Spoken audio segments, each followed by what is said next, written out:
अस्सलामुअलैकुम my YouTube family, कैसे हैं आप सब लोग। आप सब लोगों को वेलकम टू किचन एक्सप्लोरर। और आज हम बनाने जा रहे हैं ठेचा गोश्त। बहुत डिलीशियस होता है, थोड़ा ड्राई होता है, मतलब बहुत खाने में अच्छा लगता है। तो सबसे पहले मैंने ले लिया है बीफ हड्डी वाला हाफ kg और एक लिया अच्छे से वॉश कर दिया है। एक मीडियम साइज़ का अनियन लिया है, इसे कट कर लिया है। मुझे चाहिए होगा हाफ टी स्पून हल्दी, 1 टीस्पून सॉल्ट और 1 टेबलस्पून फ्रेश जिंजर गार्लिक का पेस्ट। सिंपल सा वर्क है। मैं क्या करूँगी, इसे डालूँगी प्रेशर कुकर में। गोश्त को प्रेशर कुकर में डाल दिया। अनियन ऐड कर देते हैं। ये हमारा फर्स्ट सेटअप है, राइट। हल्दी ऐड करते हैं। हल्दी बहुत ज़्यादा नहीं ऐड करनी है अभी, क्योंकि हम मिड में जाके फिर भी हल्दी ऐड करते हैं। तो ये मैं अभी से आपको बता देती हूँ। और 1 टीस्पून ही हम सॉल्ट ऐड करते हैं। फ्रेश जिंजर गार्लिक का पेस्ट हमारा, ये हम डाल देते हैं।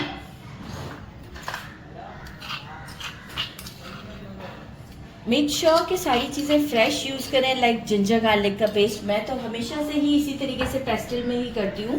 तो जितना फ्रेश होता है ना, ये ज़्यादा अच्छी चीज़ें बनती हैं। 1 ग्लास वाटर ऐड करते हैं, एक मिक्स देंगे और इसे मैं प्रेशर कुकर कर देती हूँ जब तक कि हमारा गोश्त नहीं गल जाता। 30 मिनट्स में गल जाएगा, क्योंकि मैंने जो है वो लिया है, चाँप का गोश्त लिया है, तो बहुत जल्दी गल जाता है। हमारा अच्छे से गल चुका है। ये जो यखनी है ये हम सेपरेट कर देंगे, ये हमें कुकिंग में यूज़ में आएगी। बहुत अच्छे से गलाना है, मैं इस वक्त नहीं तोड़ना चाहती, काफ़ी सॉफ्ट है। डिश आउट पर आपको आइडिया हो जाएगा।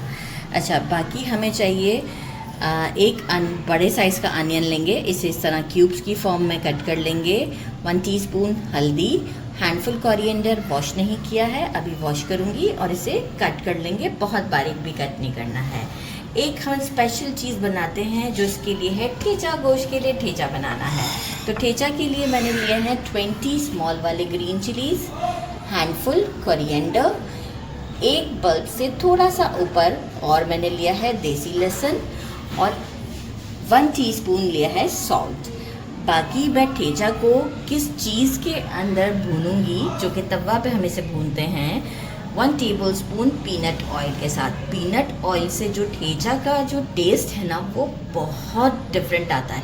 इफ़ सपोज़ कि आपके पास नहीं है तो आप रेगुलर ऑयल के साथ इसे भून लीजिएगा, लेकिन अगर पीनट ऑयल के साथ आप इसे भूनते हैं तो आप खुद से फील करेंगे कि टेस्ट काफ़ी डिफरेंट है। तो चलिए जी, स्टोव की तरफ चलते हैं और इसे भूनते हैं। तो हम पीनट ऑयल डाल देते हैं, साथ ही में हम ग्रीन चिलीज़ डालते हैं। और ग्रीन चिलीज़ को हमें थोड़ा सा मार्क्स आने देना है जब तक हम इसे कुक करते हैं। इसके बाद हम लहसुन ऐड करेंगे, लेकिन जब तक ग्रीन चिलीज़ को मार्क्स नहीं आएंगे तो हम लहसुन नहीं ऐड करेंगे। एक खुशबू सी भी आ रही है और मार्क्स भी आप चेक कर सकते हैं, आ चुके हैं। गार्लिक ऐड करते हैं और इसे भी 1 मिनट तक हम इसी तरीके से इसमें भूनते हैं। आप देख सकते हैं गार्लिक पे भी मार्क्स आ चुके हैं। फ्लेम मीडियम टू हाई के दरमियान है। कोरिएंडर ऐड करते हैं और इसे बस डालने के साथ ही हम स्टोव को बंद कर देते हैं, क्योंकि अभी तो तवा हमारा गर्म ही है। इसके बाद हम इसे पेस्टल में मोटा मोटा सा कूटते हैं। ये मिक्सी में नहीं चलाया जाता, तो पेस्टल में मोटा मोटा कूटेंगे। करते हैं। कैमरामैन को खांसी हो रही है और अब पेस्टल से मैं इसे मोटा मोटा सा कूटूंगी और आपको शो करती हूँ। मैंने पैन ले लिया है, आप कढ़ाई भी ले सकते हैं। इसमें 4 to 5 टेबलस्पून कंसीडर कर लें। ऑयल ऐड किया है, रेगुलर ऑयल है, ये पीनट ऑयल नहीं है। और इसमें ये जो हमने क्यूब्स फॉर्म में अनियन कट करके रखा था, इसे डालते हैं। कुक नहीं करना है बहुत ओवर, जैसे ही बस थोड़ा सा सॉफ्ट होता है हम इसमें गोश्त को ऐड करते हैं। देखिए बस अभी 1 से 2 मिनट ही हुए हैं और यहाँ अब हम क्या करेंगे, जो गोश्त है वो ऐड करेंगे। यखनी अप्रॉक्स होनी चाहिए आपके पास मेजरिंग ½ कप के करीब। अगर उससे ज़्यादा है तो आप उसे जलाकर भी ख़त्म कर सकते हैं। मतलब थोड़ी देर के लिए स्टोव को ऑन कर दें और इसे अपने हिसाब से हाफ कप के करीब कर लें। अच्छा, यहाँ मैं करूँगी फ्लेम को अब मीडियम टू हाई के दरमियान, और गोश्त को जब तक मैं इसमें फ्राई करूँगी कि प्याज का कलर भी चेंज हो जाएगा और गोश्त पर भी गोल्डन मार्क्स आ जाएंगे। तो बस इसे अब हम भूनते हैं जब तक कि ये पूरा रेडी नहीं हो जाता। इस तरीके से देखते हैं कैसे प्याज का कलर भी चेंज हो गया है और गोश्त का भी कलर चेंज हो गया है। यहाँ हम हल्दी ऐड करते हैं, फ्लेम को कर दिया है स्लो, और एक बार इसे चला देते हैं अच्छी तरीके से। ठेचा देखें इतना मोटा मोटा सा होता है, मैं आपको दिखाना भूल गई थी पीसने के बाद पेस्टल से, तो ये आप देख सकते हैं इतना मोटा मोटा सा होता है। और यकीन माने इसका टेस्ट इस वक्त भी बहुत अच्छा है। फ्लेम को स्लो ही रखिएगा और साथ में हम इसे अच्छे तरीके से मिक्स देते हैं, एक अच्छा सा मिक्स देते हैं अराउंड 2 मिनट तक का, और इसके बाद आपको शो करते हैं। स्टॉक ऐड कर देते हैं अब, और अब हम इसे कुक करते हैं फॉर 2 मिनट, और इसके बाद हम लास्ट में कोरिएंडर को कट कर इसमें डालेंगे तो बहुत अच्छा टेस्ट आएगा।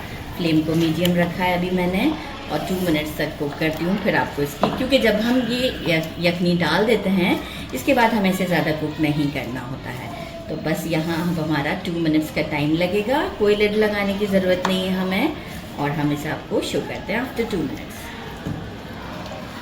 यहाँ आप देखें ऑयल भी सेपरेट हो चुका हुआ है और लुक कितनी अच्छी है, और खुशबू तो नो डाउट बहुत ही अच्छी है। बस अब हम यहाँ क्या करते हैं, स्टोव को बंद करने से पहले कोरिएंडर वॉश कर लिया, कट कर लिया, ढेर सारा डाल देते हैं और स्टोव को कर देते हैं बंद, और इसे डिश आउट करते हैं पराठों के साथ। It's time to try.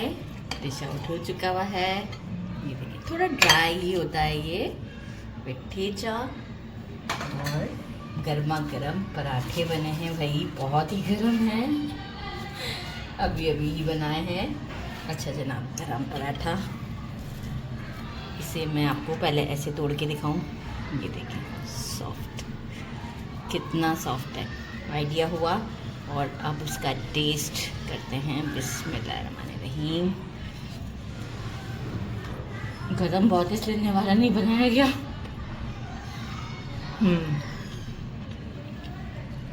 बहुत ही ज़्यादा डिलीशियस है, बहुत ही ज़्यादा। अब थोड़ा परफेक्ट बाइट बना लेते हैं।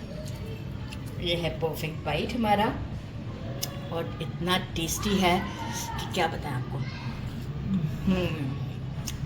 हर चीज़ बराबर है, क्योंकि सॉल्ट दोबारा नहीं ऐड किया था, क्योंकि ठेचा में भी सॉल्ट था। बहुत टेस्टी, ज़रूर ट्राई कीजिएगा। मेरे चैनल को लाइक और सब्सक्राइब करना नहीं भूलिएगा। अपना ख्याल रखिएगा। अल्लाह हाफिज़।